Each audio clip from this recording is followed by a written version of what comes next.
I'm so grateful that you asked for one final thought. I'm so grateful that you reached out in a pretty bold and brave move. We don't know each other. We're connected on LinkedIn only. And so there was something about the way you phrased it, just something about what you were asking for that I thought, yeah, I can give one final thought. I can give my single best piece of advice to the world.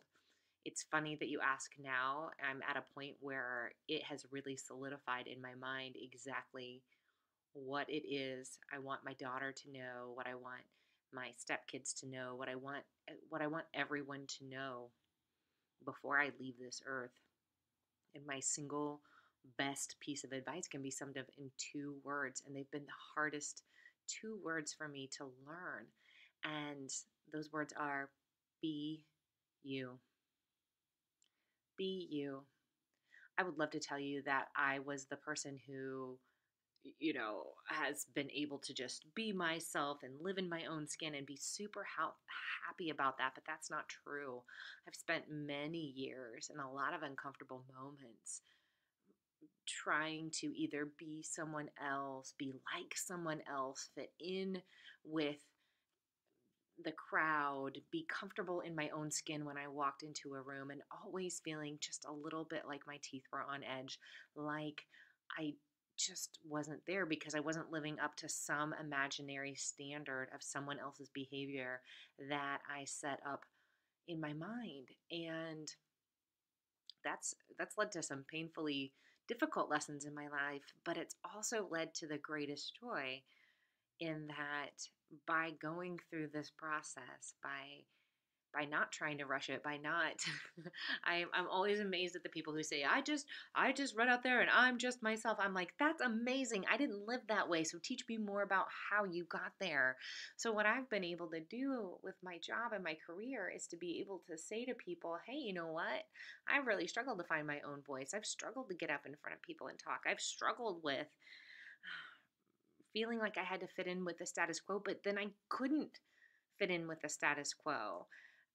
I think it's easy to say be you, and it's much harder for people to go out there and do it. But what I know is this: I know that the you that you are, the person that you are, there is no one else like you.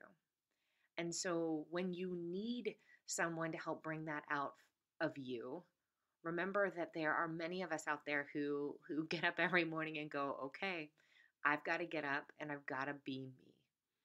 And that it is something that I have to think about. And it is something that many of us, I have lots of friends who fall into this realm where we say, yes, it's challenging and it's the most rewarding thing ever.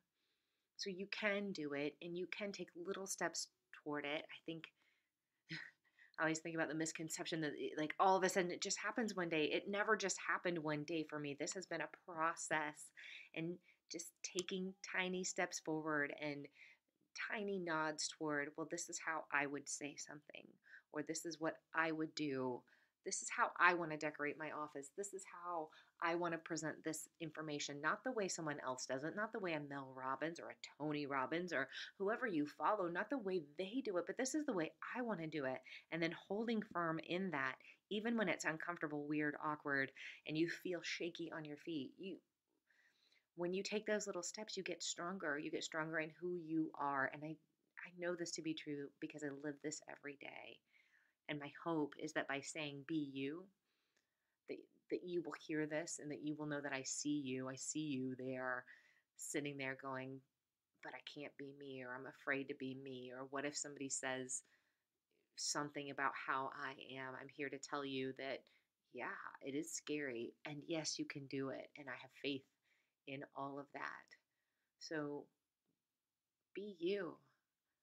This is it. This is the one shot, and there's no one else like you in the world. So be brave. Take that step and be you. I can't wait to see where you land because of it. Thanks.